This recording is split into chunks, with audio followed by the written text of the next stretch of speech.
अपने बुंदेलखंड में आज से 50 साल पहले कोलू चलते, कोलू में नए रखते बैल, उसे निकलत तो तेल, मूंगफली को तेल, राई को तेल और तिली को तेल, ये जो भी अपने ते चीज़ें होती तेल वाली, उन सबको तेल निकालो जात तो लोग खाते और एकदम तंदुरुस्त रहते। आज हालत जा है कि एक अपन ने बटन दबाओ और सेकंडन में हज़ारों लीटर तेल मशीन से निकल जात।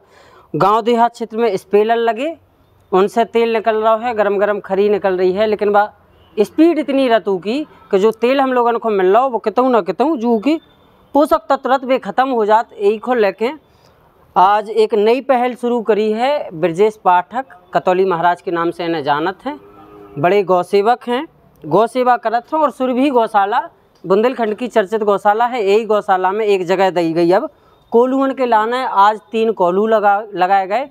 का कछु भाई साहब ने सोच के जी कोलू लगाए का से फ़ायदा होने वाली है, का प्लान है।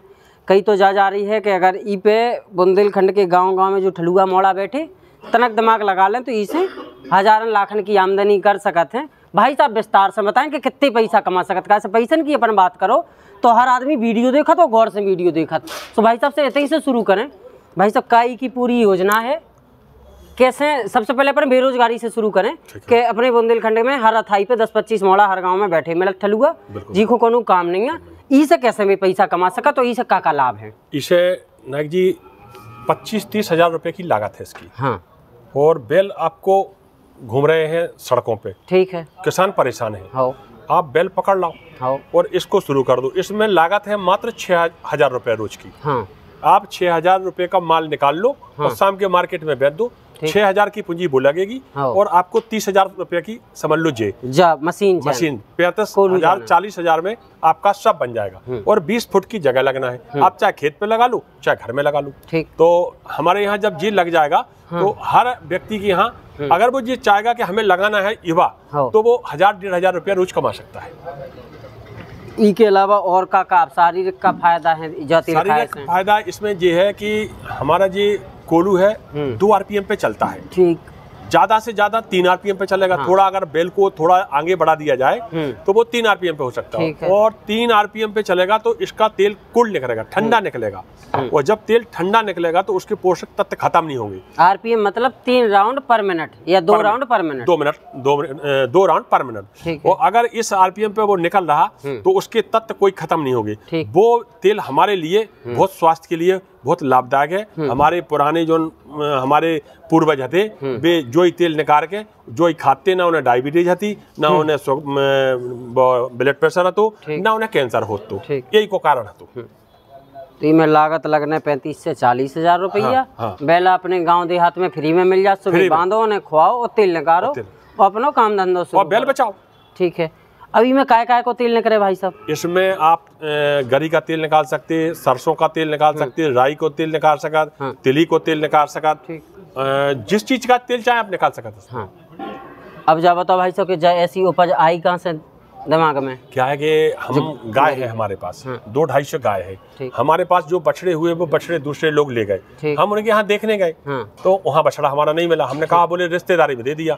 अब रिश्तेदारी से पूछा, बोले हमने छोड़ दिया, मिला ही नहीं। हमको ऐसा लगा जैसे ये बछड़े सब कट रहे हो, इसी ले जाके कट रहे हो। तो हम ज्यादा नहीं कर सकती, लेकिन हमारी जो गौशाला है हम उन बछड़ों को बचा सकते। तो अभी हमने ये 3 कोलू लगाए हैं और आने वाले समय में हो सकता कि हम 1-2-4 महीने में और 10-15 कोलू लगा लेंगे। जो हमारे बछड़े हैं शुरुआत अपन ने 3 से करें। ये काम मिले काम बनवाए, अगर कोनो लगावो चाहो तो वो कैसे शुरू तो वो हम उसको बता देंगे कि ऐसा बनाना है, ऐसा करना है, हम बता देंगे उसको, हम बनवा देंगे।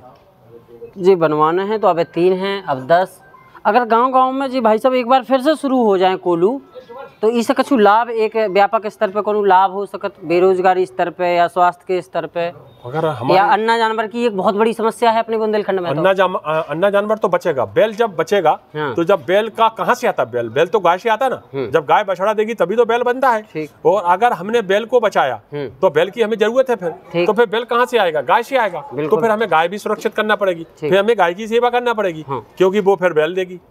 तो इसका एक दूसरे के पूरक है और हम लोग भी एक दूसरे के पूरक है। तो हम लोगों को तीनों का जो है बैल, गाय और इंसान, मानव, तो अगर वो बछड़े बचाते हैं और इसमें लगाते हैं तो गाय भी बचेगी और हमारा बैल भी बचेगा। कैसे परेशान दो ही जने हैं, किसान भी परेशान है और गाय भी परेशान और बैल भी परेशान है। हाँ, गाय तो थोड़ा बहुत आदमी बांध भी ले चलो दूध आए, लेकिन बैल तो बिल्कुल नहीं, बैल को बिल्कुल पसंद नहीं कर रहे हैं। तो बैल तो डंडे औजारों के तरफ में जाए। एक अच्छी पहल है आपकी कि अगर ये कोल्हू लग जाए तो एक तरफ तो जो बेरोजगार लोग हैं जो खेती किसानी में जुड़े हैं लेकिन फिर भी इतनी आमदनी उन्हें फायदा हो जाए, दूसरी तरफ किसानन को अन्ना जानवर से फायदा हो जाए, एक रोजगार मिले। और का हो सकता भाई साहब, और कुछ बताओ ई के बारे में, कहाँ से सोची आपने?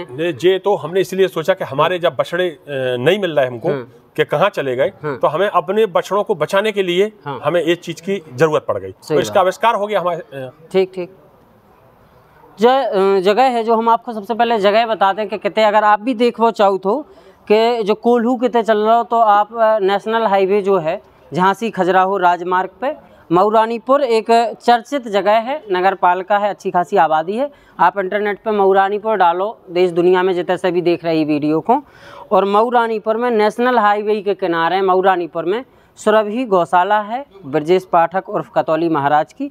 कोई से भी पूछो तो कोई भी बता दे। इतने जो कोल्हू लगाए गए हैं, 3 शुरुआत में कोल्हू लगाए गए हैं। भाई साहब को कहबो है आने वाले समय में इनकी संख्या बढ़ा के 10 तक भी जा सकत, और कौन भी व्यक्ति जो ये वीडियो को देख रहा है बुंदेलखंड को, वो इतने आके भाई साहब से सलाह भी ले सकत फ्री में कि जे कोल्हू कहाँ से बनने, ई में काका हमें चाहने, बैलन को का खुआने, बैला कहाँ से ले आने, सब भाई साहब बताएं विस्तार से। भाई साहब की ये गौशाला है जो जिसको हम बार बार जिक्र कर रहे हैं, सुरभि गौशाला, 250 करीब गाय हैं। और एक और भाई साहब नई गौशाला भी शुरू हो गई कि तो? हाँ, हमने एक अपनी जो हमारी गाय यहाँ ज्यादा हो गई थी तो हमारे पास जगह कम थी, तो हमने अपनी आधी गाय यहाँ से नर्मदा जी के किनारे शिफ्ट कर दी। आधी गाय नर्मदा किनारे शिफ्ट हो गई हैं, तो वहाँ चल रहा है क्योंकि यहाँ जगह की थोड़ी सी कमी, हालांकि एक बड़ी जगह है, अच्छी जगह है, तो ये व्यवस्था की है भाई साहब ने यहाँ। आज बहुत सारे लोग इसको देखने के लिए आए थे, तमाम मीडिया कर्मी भी आए थे, उन लोगों ने भी इसका कवरेज किया है। हमने कहा चलो हम लोग भी देखें भाई साहब, तो ये अच्छी पहल है। और अलग अलग दृष्टिकोण से देखें, चाहे युवाओं के उससे देखें या अन्य जानवरों के उससे देखें या स्वास्थ्य के उससे देखें, एक पंथ 3 काज की व्यवस्था है इसमें कहीं ना कहीं। तो भाई साहब थे, भाई साहब लगातार गौ कैसे बचे, गौ की सेवा हम कैसे करें। भाई साहब ने एक बहुत अच्छी बात की थी कि हम गौ को पालते नहीं हैं, क्योंकि गौ माँ समान होती है हमारे हिंदू धर्म में, गौ की हम लोग सेवा कर सकते हैं, तो हम लोग सेवा कर रहे हैं, भाई साहब सेवा कर रहे हैं और लगातार भाई साहब से मिलते जुलते रहते हैं। गाय को लेकर आपके क्या विचार हैं, आप भी कमेंट बॉक्स में रखिए, हम लोग ज़रूर पढ़ेंगे। और बुंदेली वार्ता की टीम लगातार आपके जो कमेंट आते हैं उनको पढ़ती है, गंभीरता से पढ़ती है, और ज़रूरत पड़ती है तो उस पर आपको जवाब भी देती है। आप भी इस विषय पे अपने कमेंट ज़रूर लिखिए, कोई चीज़ जानना चाहते हैं जो इस वीडियो में हम लोग संकलित नहीं कर पाए हों उसके बारे में भी पूछिए, हम भाई साहब से जवाब लेके, यदि हम तक जवाब नहीं होगा तो इनसे लेके भी आप तक पहुंचाने का प्रयास करेंगे। बहुत बहुत धन्यवाद।